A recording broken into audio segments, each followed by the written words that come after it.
Hello there, everyone, and welcome to GamePoints episode 354. Your weekly we get together, we talk about recent gaming news.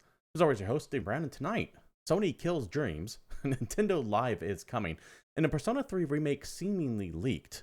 All that and more in just a moment. But first, I want everyone here to know this is an audience interactive podcast, so if you're watching us live here at Twitch TV/GamePoints, or later over any of myriad of video hosting platforms, be they YouTube, Rumble, BitChute, etc., feel free to join the conversation if any questions, comments, concerns you might have. Just try to keep them germane to the topics on hand. And of course, if you like what you see here, you know what streamers want when it comes to likes, bits, follow, subs, all that good stuff. So, without further ado, let's go ahead and get right into the first topic here, and that is the fact that Sony, yes, they kill dreams. The game, anyways. What you're seeing here is from the Dreams website itself. It's a little update on their service changes and live service support for Dreams. Long story short, it's coming to an end. So Media Molecule's, 10-year-long development cycle? Remember, this was supposed to be a PlayStation 3 game, is ending abruptly, with really not much to show for it, and a massively colossal waste of time, resources, talent, etc. The update itself reads as follows. You know what I mean. As we continue to evaluate and evolve our priorities for the studio in Dreams, we've made the difficult decision to discontinue live support for Dreams after the 1st of September 2023, to shift our focus onto an exciting new project. You'll continue to be able to play, create, share Dreams with others after September, but we won't be releasing any more updates to the games or events such as Dreams.com, All Hallows Dreams, or the MP Awards. We're incredibly proud of the work we've done developing Dreams, such as our content releases, creative updates, and live elements, and we're endlessly grateful to the community for their belief and continuous contributions since launch. Although this is challenging news, we do have a few more updates on the way, including the much anticipated trend, a significant improvement to animation in our last Create mode update. Moving on a little bit farther down to the article itself, we know this won't be an easy message for everyone to hear. It is certainly not an easy decision. Dreams has been a special part of Media Molecule and helped this burgeoning community of game developers, tinkerers, creatives, collaborators, and dreamers grow and express themselves. Remains one of the best things we've ever done. Thank you for being a part of it with us. We look forward to you joining us on our next adventure. Not surprising. I would be very curious to know how many people are actively fiddling around on the Dream servers right now. I would not be surprised if it was sub 100 people per month. I wouldn't be surprised. That doesn't necessarily mean it is. It could be more as far as I know, but I hear no buzz about this. This is a game that was supposed to be a PlayStation 3 game. I remember back when they were showing it off with the stupid little Move controllers, and it was just delayed and pushed and delayed and pushed nonstop. I'm shocked that the plug wasn't canceled out long before, and I really do think the only reason why Media Molecule just hasn't been shut down as a studio yet is because I think the creative director, I think her name is Siobhan Reddy, and forgive me, I don't remember the name off the top of my head, won a BAFTA, which is a relatively prestigious award, especially in the gaming industry. So it would not look good to shut a studio down after the creative director of a studio, I think the creative director, I had to double check that, won a BAFTA. That said, as I alluded to already, how much money, time, effort, resources, marketing, how much money just overall has been wasted on Dreams? How many games could Media Molecule have made over the past 10 years? Really, the last thing they did, I think, was Little Big Planet 2. I don't think they were involved in Little Big Planet 3. Once again, correct me if I'm wrong on that. I think another team handled that, though. Not saying that with confidence. But I don't think Media Molecule will ever be trusted with another game again. I know they say we're moving on to our next project in this statement here, but something about this whole thing screams that they're going to be regulated to support studio status from here on out, and then I would not be surprised if they were just quietly shuttered after a year or so, or at the very least dramatically scaled back, especially with all the layoffs and head chopping going around in not just the game industry, but all industries right now. Media Molecule's on the block. They have to be, right? That said, I don't want to sound like I'm coming off as gleeful that Dreams are shutting down. It was a amazingly cool idea, just horrendously implemented. And it never, it's the example of one of those projects that they should have canned a long time ago, but it really feels like Sony had a sunken cost fallacy with this game specifically. It makes me wonder if it was someone's pet project. Maybe Jim Ryan or Shuei Yoshida's pet project or something like that that's just been around for a while. And once again, the fact that their creative director won a BAFTA, I think it's their creative director, forgive me if I'm wrong on that, it goes a long way in kind of ensuring your studio's survival, at least until it's time to start quietly sunsetting it into that good night, which Dreams is happening right now. Now, just because they're not going to be giving live updates on the game doesn't mean that they're turning the servers off overnight. No. It'll probably run for another maybe year or so, but you can count the days that Dreams even servers will be on. Probably in the matter of months. I would not think years, I would think months. I wouldn't be surprised if it shuts down by this time next year. Not even a full year after they stop live updating. Maybe March, like an end of quarter kind of thing, so they can round off the books. So yeah, that is the end of Dreams.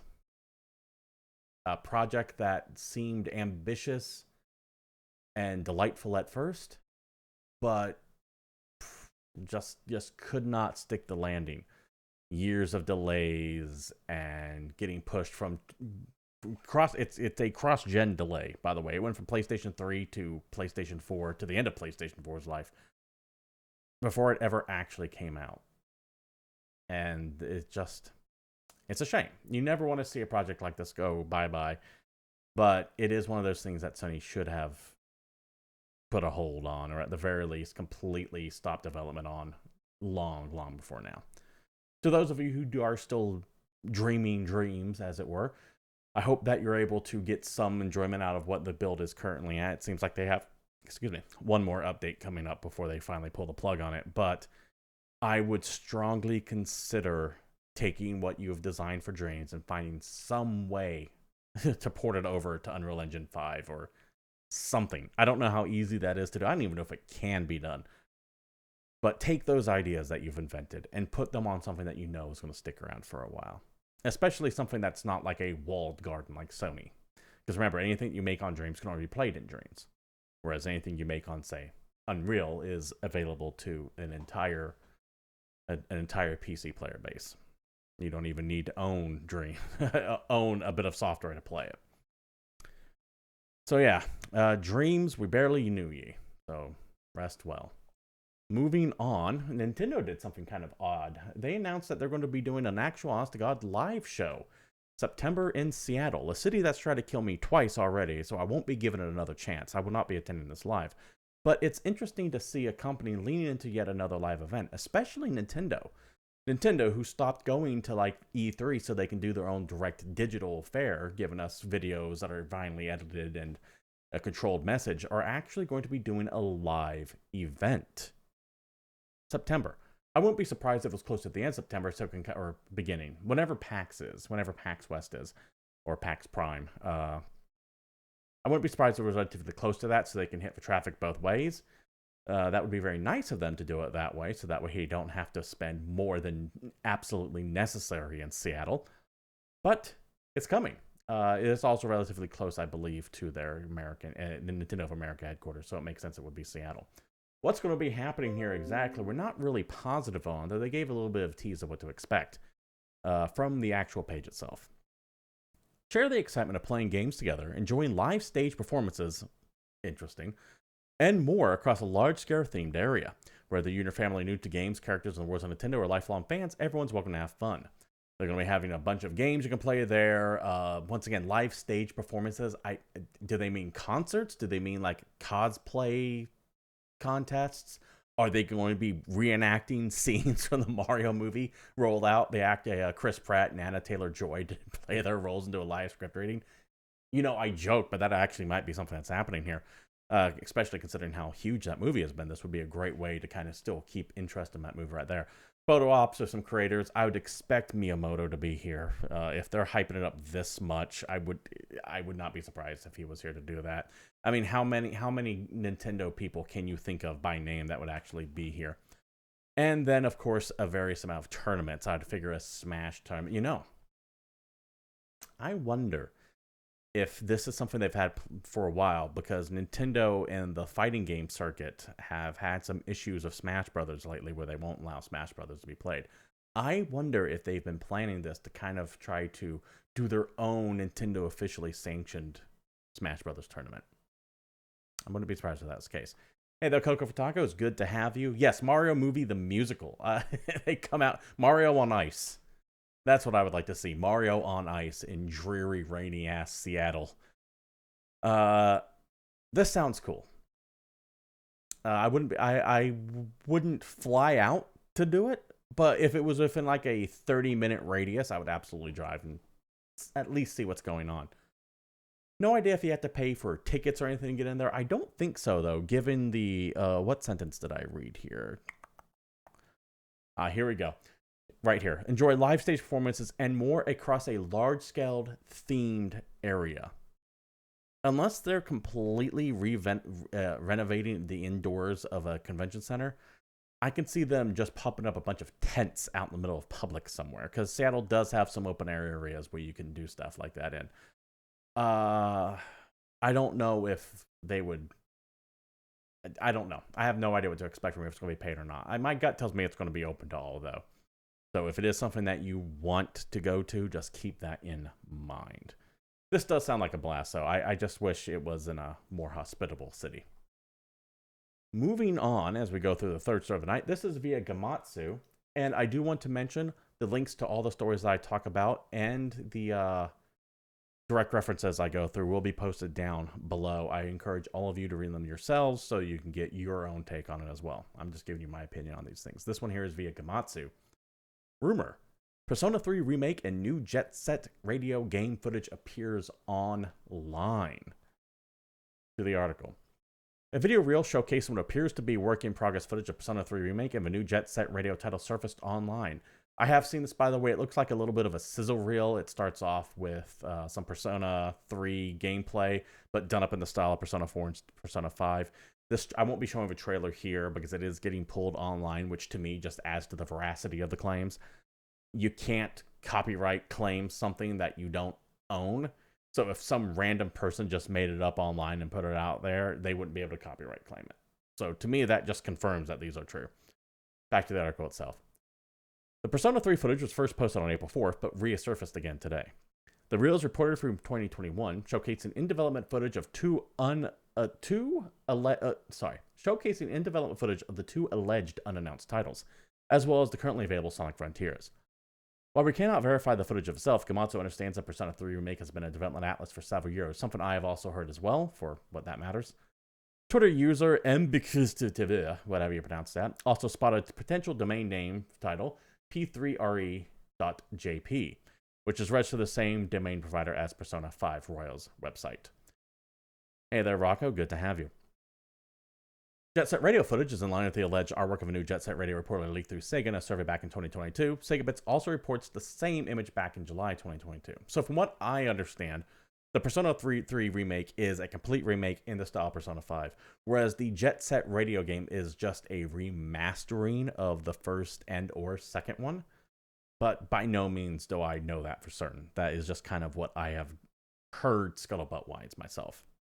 Yeah, I'm super excited to play Jet Set Radio again. I remember that being a blast, and I'm definitely hoping that's true, and I think it is. To the article once again. Back in April of 2022, Bloomberg reported that Sega was developing big-budget reboots of its Jet Set Radio and Crazy Taxi franchises. No word on that Crazy Taxi, by the way, in here. Although I highly doubt you'll get the Offspring back in it again, so no yeah for you in the near future. As for Sonic Frontiers footage, the caterpillar enemy showcased in the footage has different moveset in the final game, but the footage matches the concept artwork from Sonic Frontiers. Remember, this scissor wheel was designed supposedly a few years ago and has come back. Again, the authenticity of the footage itself is unclear, but Gamatsu understands that Persona 3 Remake is planned at the very least. Yes, and from what I understand, the reason why they're doing Persona 3 Remake is because they're having a very hard time figuring out what to do for Persona 6. But they need to do something with that franchise. So if you're hoping for Persona 6, you might have a little bit longer than expected wait on that. Once again, this is just what I've heard. by no means am I a well-connected source in the gaming industry or anything like that.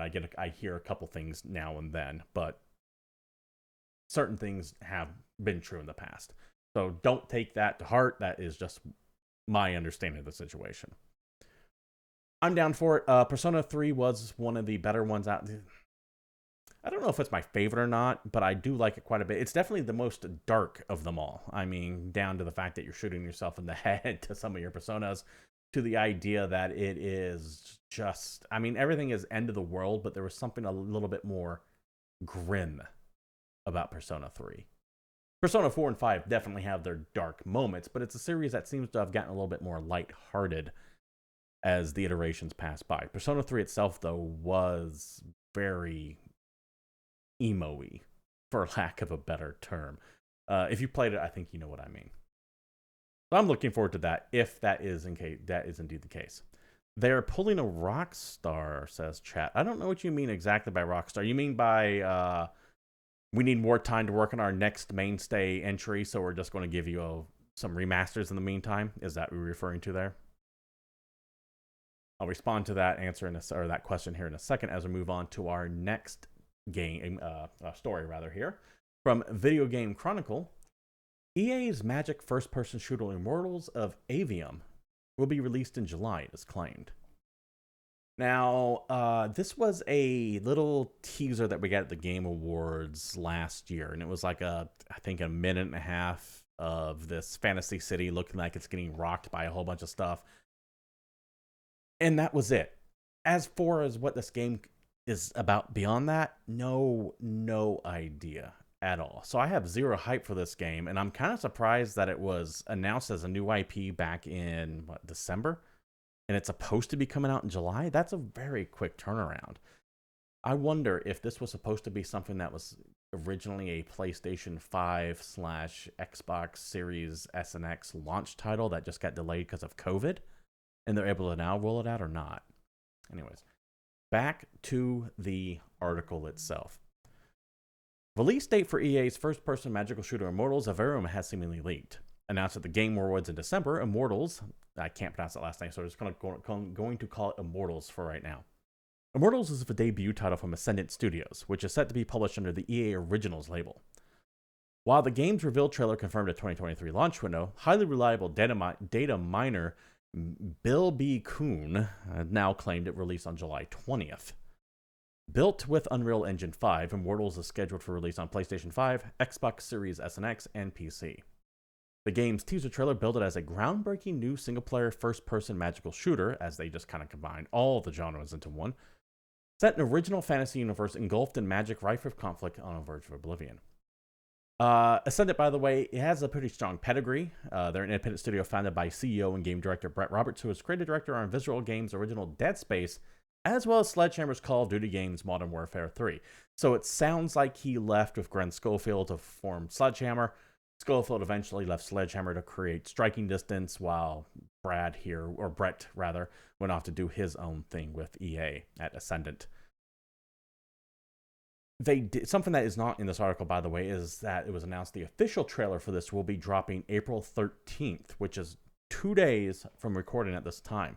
So hopefully we'll actually get an idea of what the hell this game is then. Until then, however, I just don't care. Okay, cool. It has some cool looking stuff on it, but I don't even know what kind of game is this going to be. Is it going to be a kinetic first-person shooter like, say, Titanfall? Or is it going to be more of a slow, strategic one like Rainbow Six with magic? We have no idea. The turnaround seems very quick, so I wouldn't imagine it to be too long. Are they going to have a multiplayer component to it? We just don't know. Take a look at chat here real quick. All right, referencing the Rockstar comment earlier. GTA 6? Nah, here's GTA San Andreas Remastered. We look around. Who asked for this? Yes. They are definitely biding their time with the remasters as they slowly start to announce GTA 6 news. I'd expect we would get something from them probably this summer, if you ask me. Let's see. EA is making some baffling decisions. Yeah, everyone is. Everyone seems to be kind of just in this weird malaise right now. The next generation of consoles is supposed to bring a next generation of games, and we really haven't seen anything that's truly next gen. We've seen a lot of cross-gen ports. games that are made for PlayStation 4 and 5, games that are made for the previous Xbox and the current one, etc. Those games really aren't next gen. They're not. I hate to break it to you. What those games are last gen games that are up-res for current gen. We really haven't seen what these machines that we've spent hundreds of dollars can do. Admittedly, COVID and the current economic malaise striking the world has definitely put a hamper on what we can see, and it makes companies want to maximize profits by stretching out across multiple consoles. But so far, it really feels like a wasted generation to me. Back to chat. Apex Titanfall has proved itself what it could be with a new generation of gamers, and they just want to ignore it.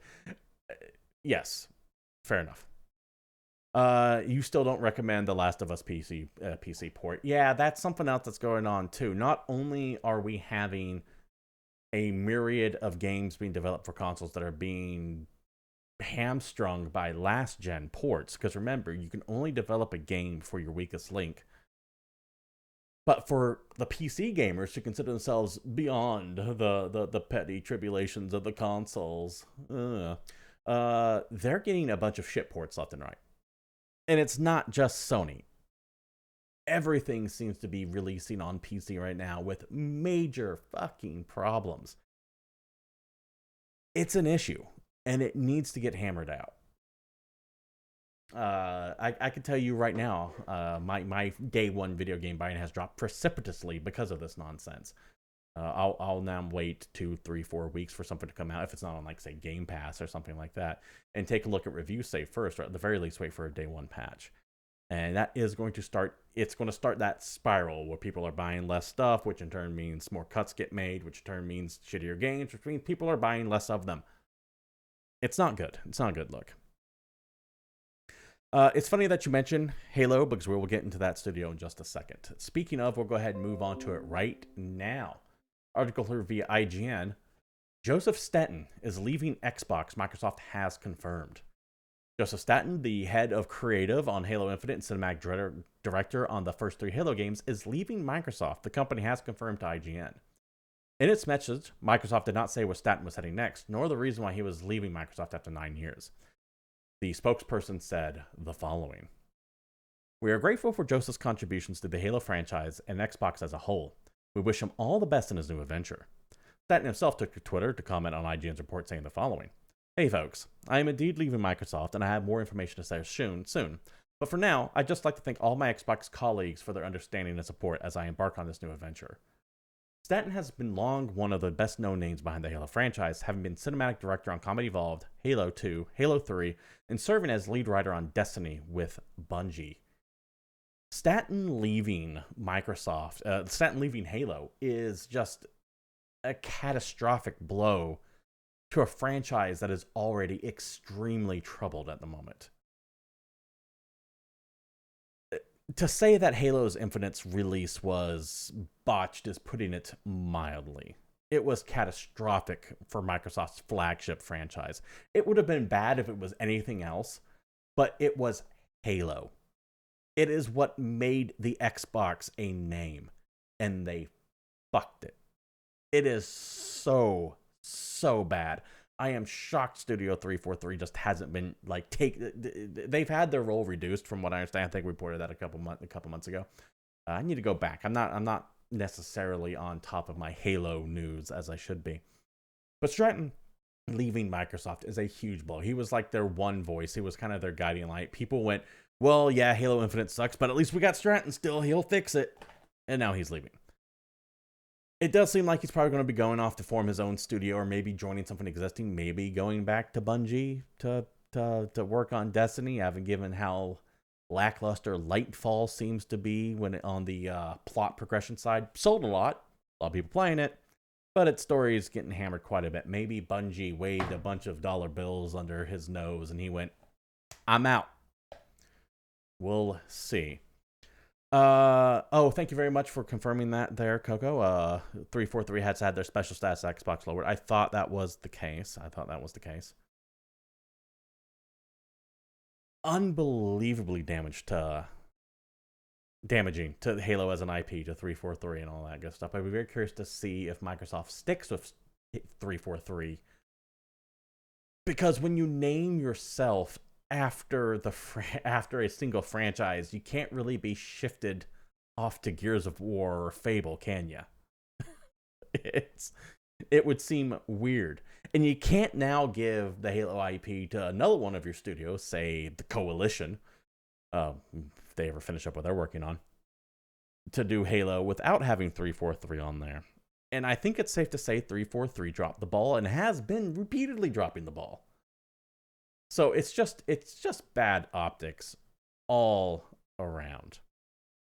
Let's turn to chat here real quick. You're still of the opinion that these things happening on Xbox are them focused on Activision acquisition and more importantly Game Pass. I think you might be onto something there. I think Microsoft sees Game Pass. I mean, the Activision deal, of course, is the Activision deal. It's the biggest video gaming deal in history when it comes to this stuff. So, of course, that has a lot of their time. And Game Pass, I believe, is 100% their focus.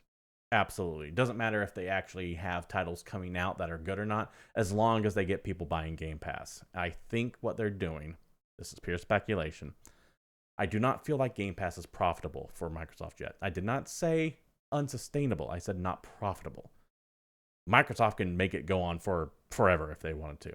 What I think they want to do is they want to drive out competition, and then once everyone has been put to the sword, they slowly raise prices on it to a profitable level. I think that is Microsoft's goal, is the kind of Walmart-esque, Amazon-esque strategy, but for video games.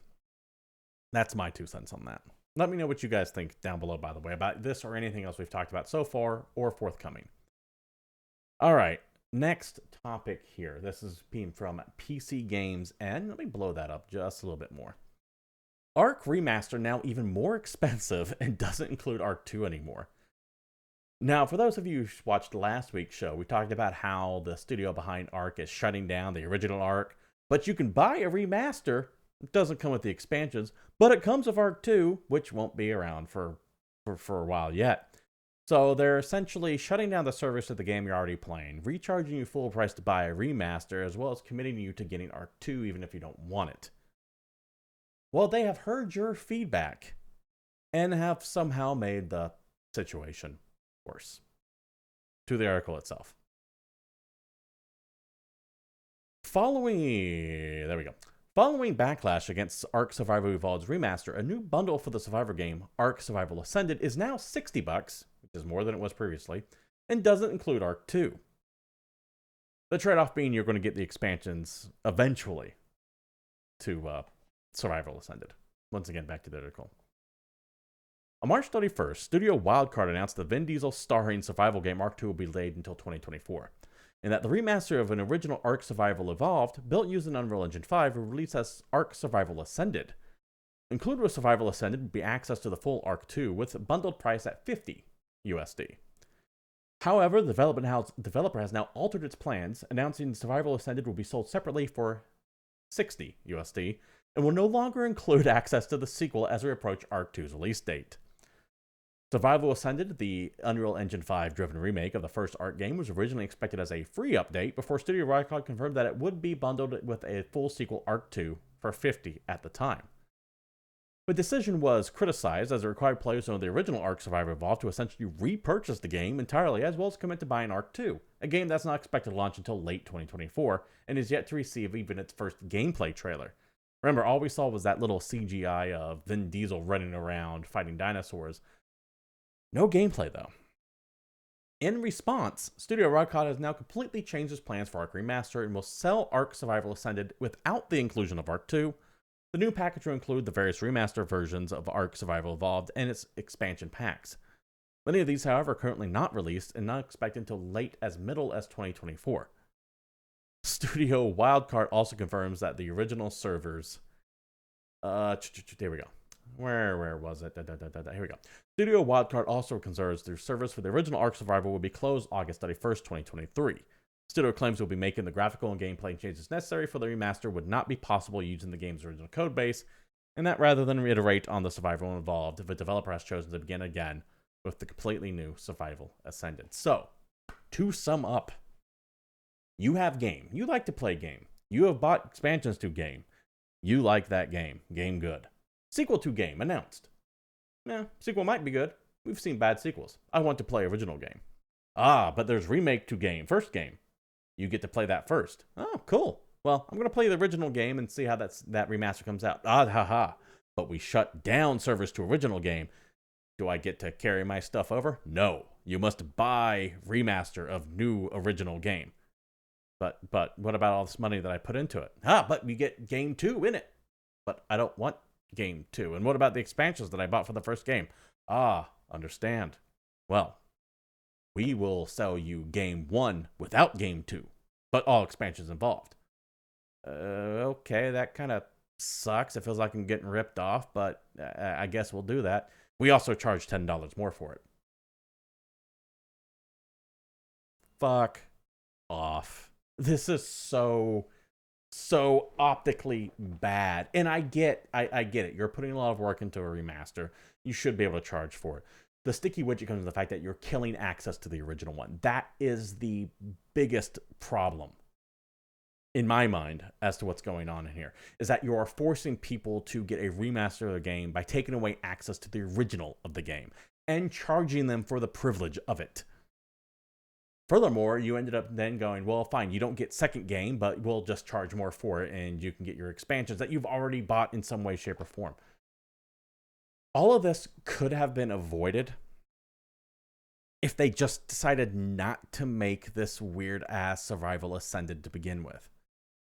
If you go, hey, listen, we're going to continue the service of the first game on up until the second one and then shut it down, I don't think anyone would have complained about it. Diablo is currently kind of going through something similar where Diablo 4 is coming, so Diablo 3 is starting to sunset its content. Sunset its live development, I should say. The current season of Diablo 3, or the upcoming, is the last.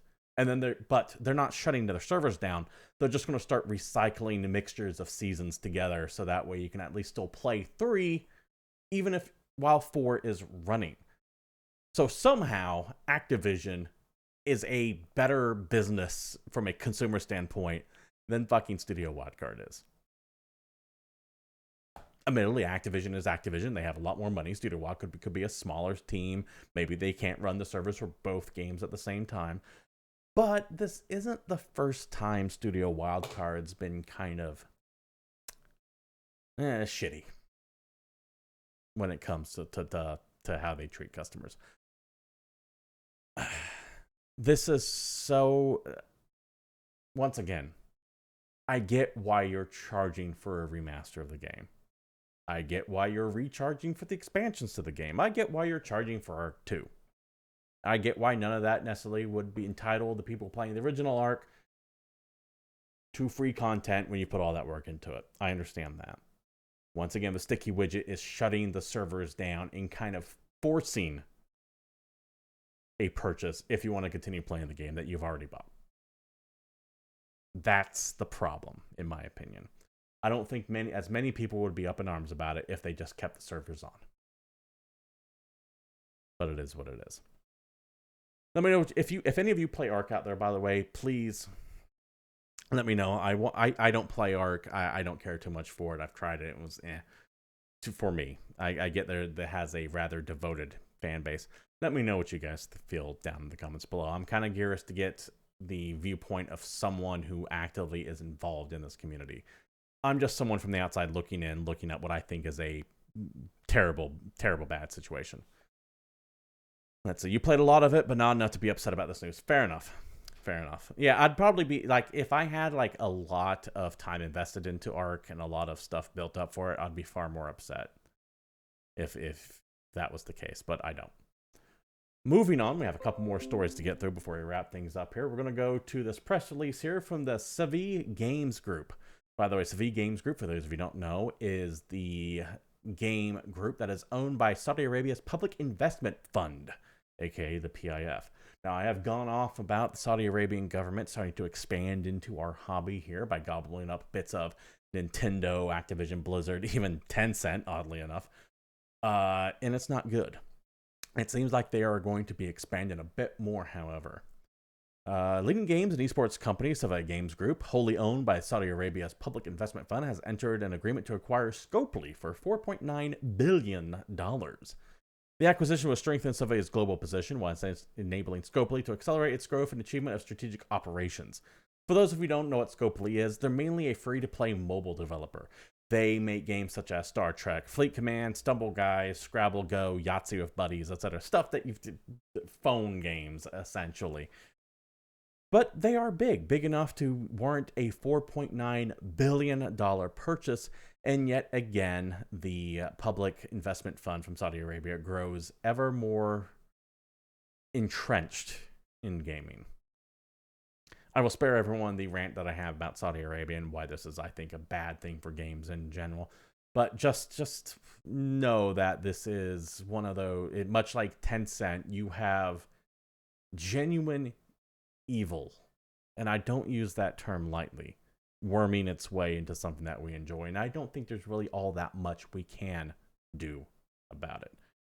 No, Rock, I'm not going to rant because you can go to any myriad of games, previous GamePoints episodes, to see me go off on either Tencent or the public fund.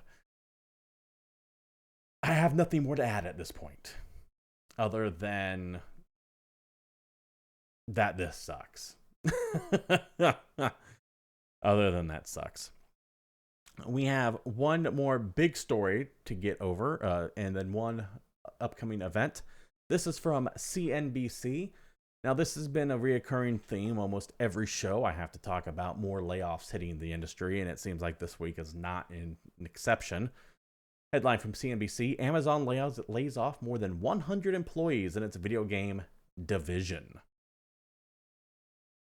Bad times economically, and they're going to get worse. As I've been saying for what feels like months now, if you're in the game industry or just any industry in general, consider tidying up your resumes, because you don't know. You might be fine, but it's better to be prepared than be caught unawares.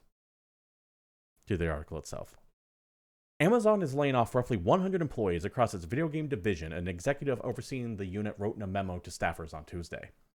The layoffs include employees in the Game Growth Group, Amazon's San Diego gaming studio, and Prime Gaming, an offering targeted for members of Amazon's mainstay loyalty program. Christopher Hartman, vice president of Amazon Games, wrote in the memo. I actually forgot. I have Amazon Prime, and I forget that Prime Gaming is a thing. I'm sure there have been many cheap little indie games that I could have gotten for free, and I just forget that actually exists. I often forget that Amazon owns Twitch. If you have like Amazon Prime, you get like the freebie sub and all that stuff, which you can use here. But I forget. It feels like Amazon doesn't really pay Twitch all that much. Never mind. It feels like they bought it to prevent other people from buying it almost. So I'm not surprised to hear that there are layoffs here. Back to the article itself. Some staffers have also been reassigned to other projects that, quote, match our strategic focus, Hartman said. The cuts come as Amazon CEO Andy Jassy has moved to rein in costs across the company.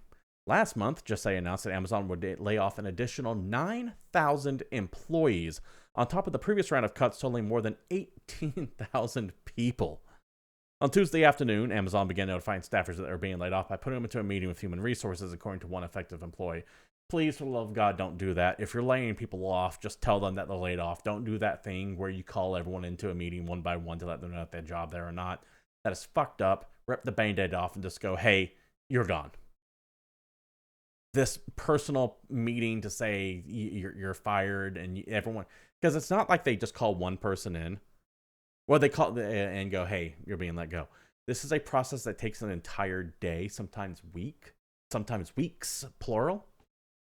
Meanwhile, you're sitting there going, oh God, am I fired? Am I fired? Am I fired? Am I fired?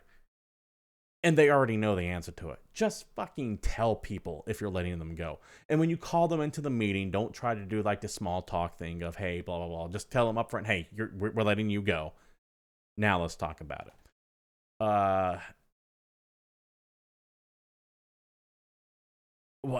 Once again, this is an article this is a story that I have said almost every week since, October?